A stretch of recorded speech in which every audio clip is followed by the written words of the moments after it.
Thanks for tuning in. I am your host, D. Lachey.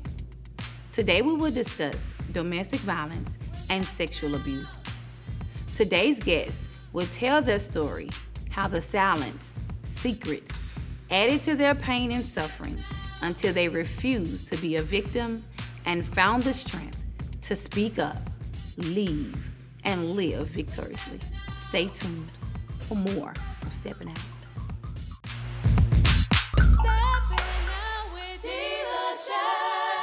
Welcome back. We have with us today Miss Andrea from Advocate Against Violence. Thank you so much for being here today. How are you? I'm good. Thank you for having me. All right. So can you tell us a little bit about your story and what led you to start your own business? It is your business, correct? It is. Okay. Can you tell us a little bit about your story and the things that you do to support others? Yeah, absolutely. My testimony starts long before domestic violence, but kind of leading into it, I was basically a broken teenager who was looking for love in all the wrong places, and it led me to a place of having a fear of being alone, which was very paralyzing, and that led me into unhealthy relationships at the age of 19.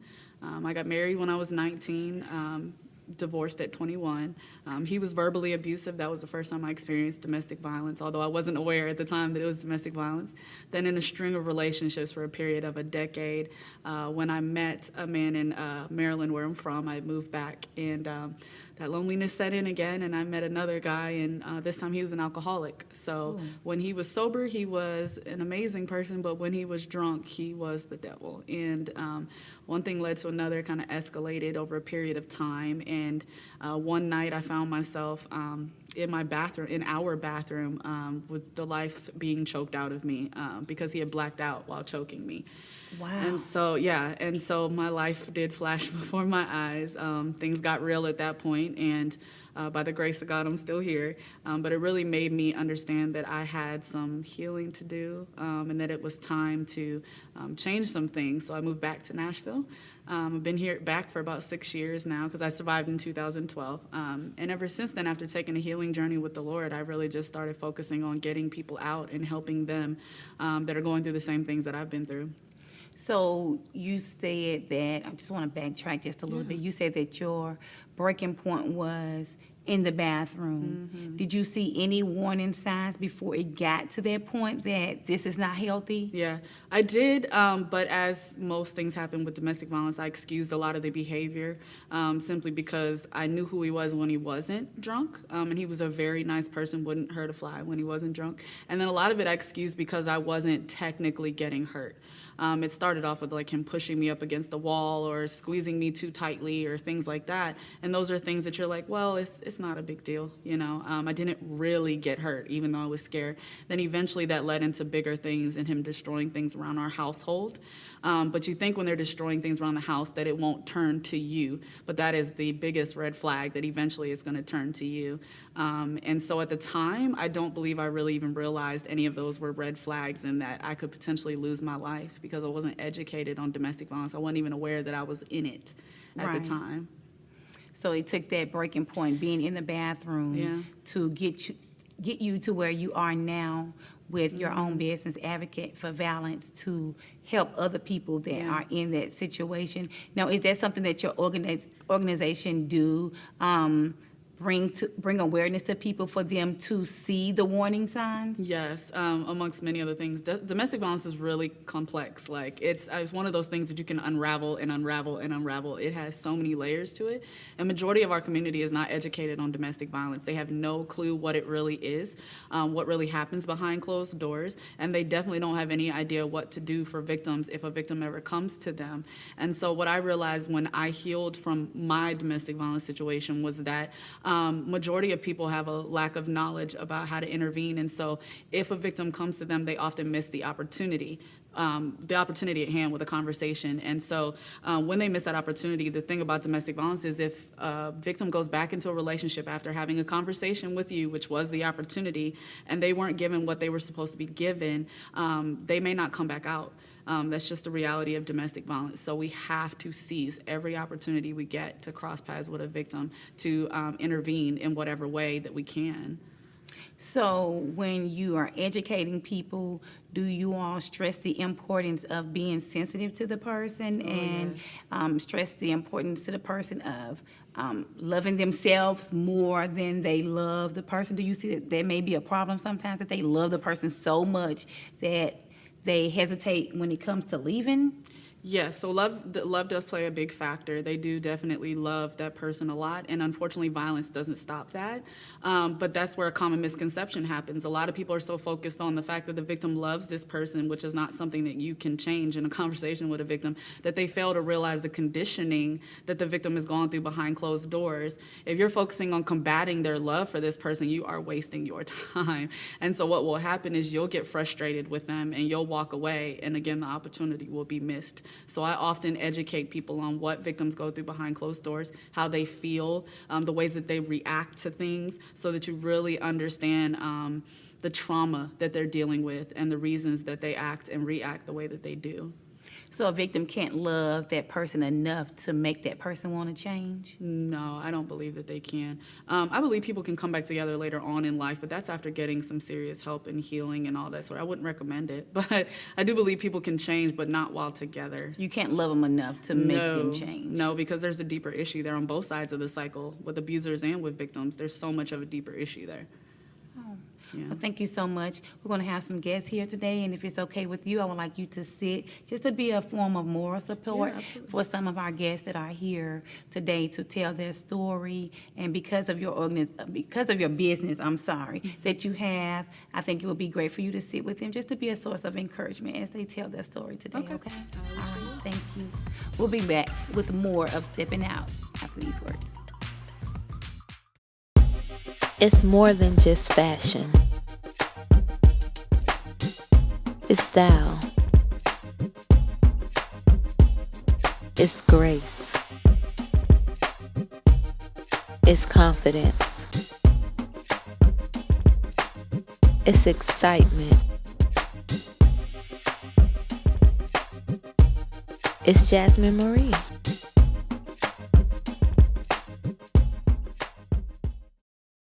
It's a book based on a true story. A story that depicts life's harsh realities and the power to overcome. Author Erica Hannah Fowler presents her book, Only If You Knew. Call 901-314-9148 to get your copy today. Have you been looking for the perfect gift for your loved one? Creative Concepts specializes in beautiful custom baskets through creativity and uniqueness that sets them apart from other designers. We have baskets for all occasions and holidays. With a determination to work in a spirit of excellence, every basket is given a creative concept that your loved one will absolutely love. For inquiries and ordering, please visit our website at creativeconceptstoday.com. Follow us on Facebook at Creative Concepts Today and on Instagram at Creative Concepts 2020.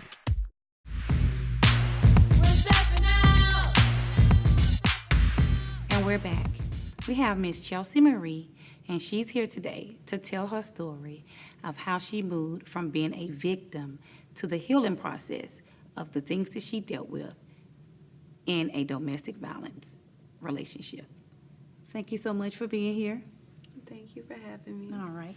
So can you tell us a little bit about how long you were married and the things that you experienced to get to the point where you are today to be so beautiful and lovely? Thank you. I was actually married for 8.5 years. I got married when I was 18 years old. I had a daughter from a previous relationship, and he used that as like a being nice with her and everything, kind of made me fall and think that, oh, we could be like a little family, because I had issues with her father. But he played on the fact that I came from a broken home. My mother went through domestic violence, and growing up, I went through child abuse. So for him, it was taking someone who was much younger than him and who was broken, and, I looked for love in the wrong places. And so he took advantage of that, and I was going through issues with my mother, so he acted like he would be my hero and, get me away from the verbal abuse I was dealing with back at home. So we ended up being together, and he kind of rushed the relationship a lot. I had a lot of friends, and it quickly turned to where I didn't have many friends. He started to isolate me from my friends and started, acting like he just wanted to spend a lot of time with me and wanted to get married. And I wasn't really sure about marriage, but the fact that he wanted me to move in and be with him, I don't know, for someone so young, it just seemed like, oh, this will be, a nice Something little fairy great, tale. yeah. Yeah. So it was before we actually got married that he started already doing things like grabbing me up on my arm and yelling at me and accusing me of cheating and doing things like that. So I kind of knew that there were issues with the relationship, but growing up seeing such dysfunction, you think that it's normal. Right. So I stuck around. We ended up getting married, and shortly after we got married, he got in trouble with the law. So he ended up going to prison for a year. I ended up being pregnant with our first child together. And when he was locked up, he used him being locked up as a way to abuse me just through the phone. Wow. I was convinced by his family that I should stop working because I was pregnant and I was starting to have issues with being at work, just being dizzy and things Right. like that. And so they took advantage of, well, you could just stay home and we'll help support you and you can just talk to him on the phone. We'll pay for all the phone calls and everything. So it seemed like a good situation, but I didn't realize how much independence I was losing. Right. And so I had to be there for all the phone calls, like every 15-minute phone call, and he would call all day. And when I wanted to go out with friends or do something, I lived in Pensacola, Florida at the time. I want to go to the beach. I want Right. to do things Yeah. where, I don't feel so pregnant and like I'm with someone who's locked away. So when I would up and leave and go to the beach and then come back hours later, I would get yelled and screamed at over the phone for leaving. My in-laws at the time would even take the vehicle from me because the first vehicle I had that was mine, they had towed without my permission. Oh, wow. When they were only just supposed to look at it because it was having issues. So I was at their mercy pretty much. Like they were providing me with a car, they were providing me with a place to stay. And so they, at the drop of a dime, would be like, no, you need to find another place to live. So Right. I was being abused from every angle, and my family was not involved because.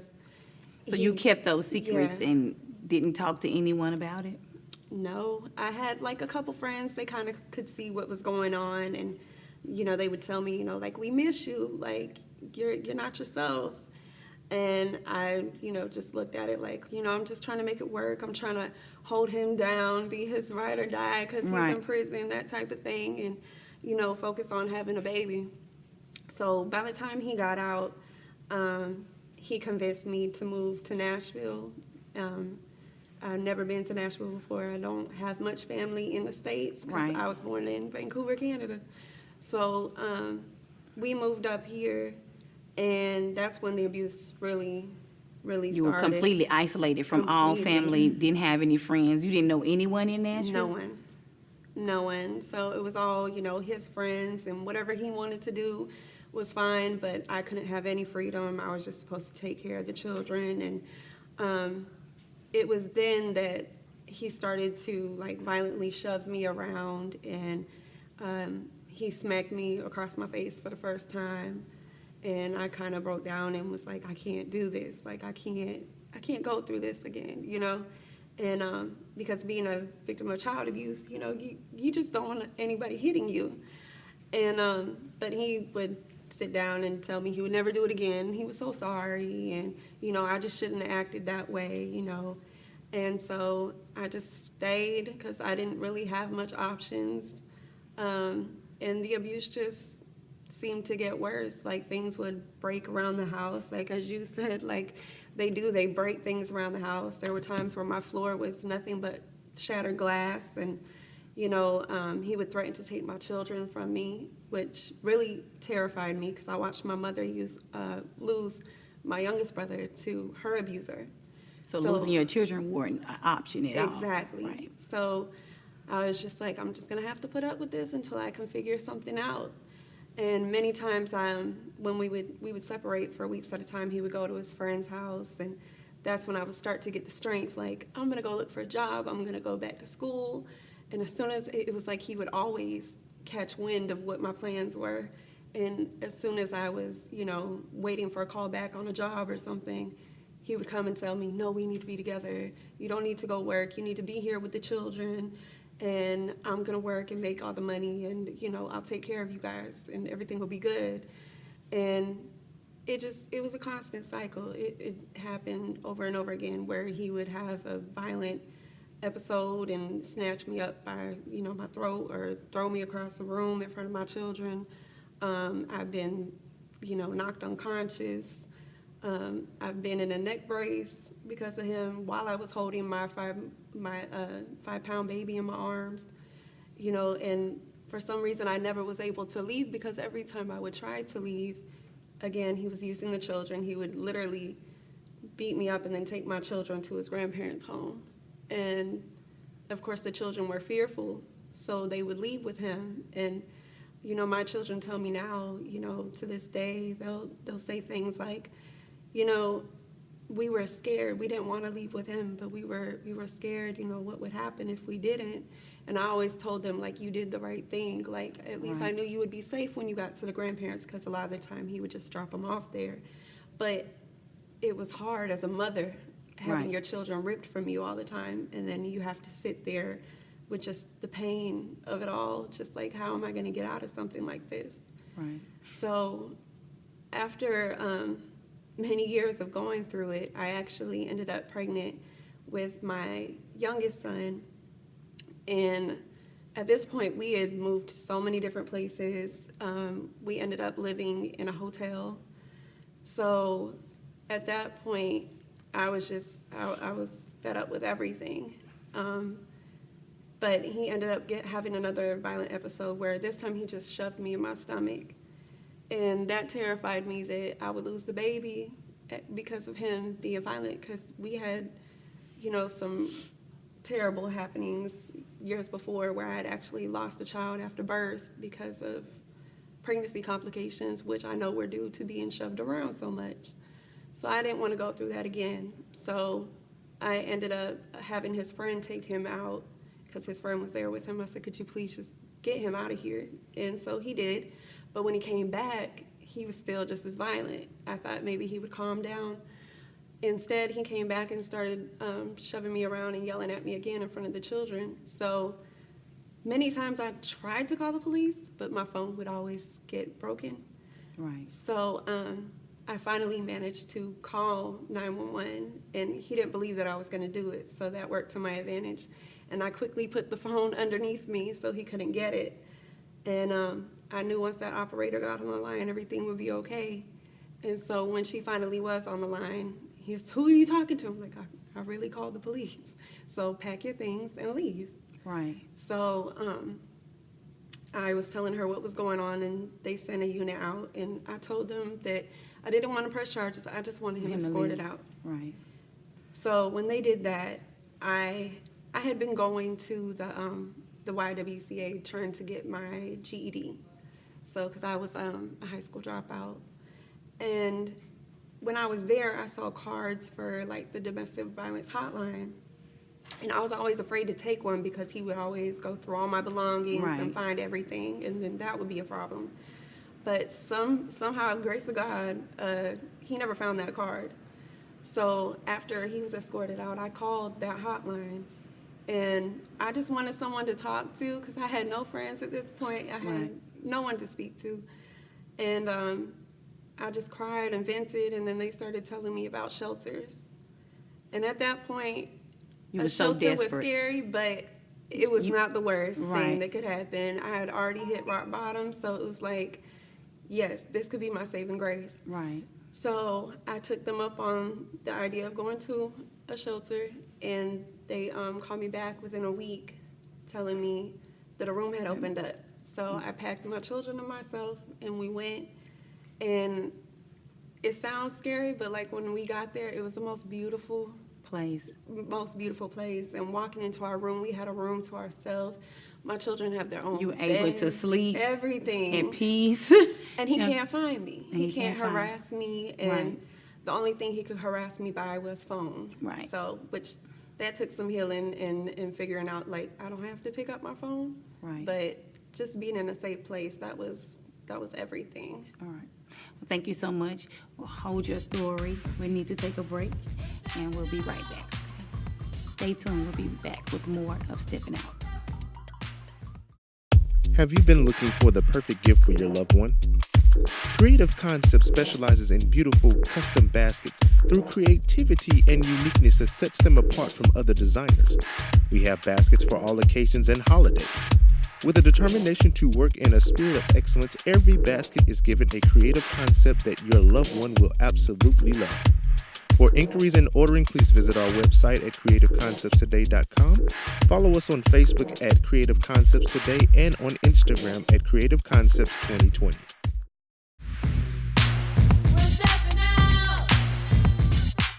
Welcome back to Steppin' Out. We're continuing our discussion of domestic violence with our guest, Miss Chelsea Marie. Thank you so much, Chelsea, for telling your story. I didn't mean to interrupt you, but we needed to take that commercial break.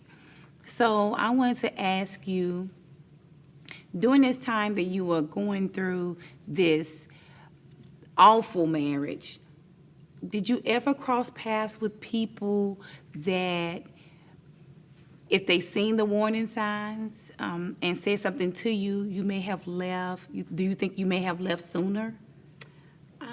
I did have one friend during the time who I actually met through doing a modeling shoot, and she is still a very close, dear friend of mine. She told me, because she would have to help me cover up bruises when we would do photo shoots, and she had been through domestic violence herself. So she would always give me words of encouragement, saying, you know, you're too young to be going through this. Like, you can get out. And she would tell me things like, don't be like me, because she was in a relationship that was abusive for a very long time, much longer than I had been. And so it would have been nice if I had a place to go. That was the hardest thing, was I had support from her, which was nice. She was always the go-to person for me to call. But I had nowhere to go. I needed, like, a place to be able to go, like a safe place. Right. And I So didn't when have you that. would leave the house, you were good at hiding it, what was going on at home. No one actually seen or knew what was going on. It was just that one friend, because she had experienced it and gone through it, she was able to see through that. There were actually very few people who did see, because he liked to go out and drink and things like that. And there would be times where friends of ours would come up to me, you know, quietly and say, we're going to see if we can get you guys to come back to the house, because I don't feel safe with you leaving with him. Right. Like, they would think that, you know, something bad was going to happen. So very few people did see the signs, but no one actually did anything Right. to really help me. It was just like, we see what you're going through. It's not right. Right. But I They had never nowhere to actually- really turn. Right. So is there something that, Ms. Andrea, that your business teach people that when they see the signs, how to react or how to assist, so that a person realizes that this is my exit ramp or this is my way out? Is there something that you all do? Yeah, absolutely. Again, it comes back to the opportunity. So I first teach people to understand that a conversation with a victim, whether 5 minutes or 30 minutes or over a period of weeks or months, is an opportunity. And you have to be able to look at it as an opportunity first and foremost, but then you also have to look at what does that person need. A lot of people that are close to victims often do all the wrong things with the right intentions, because they love them so much. They're so focused on them leaving, which isn't always an option at that moment, depending on how severe the control is, or how violent the situation has gotten to, or maybe even where they're at in the cycle of violence. It just kind of depends. But if people were educated on all the things that victims deal with, like a cycle of violence, where the abuser is at that time, the types of control that there are in conditioning, they would really be able to help in those moments.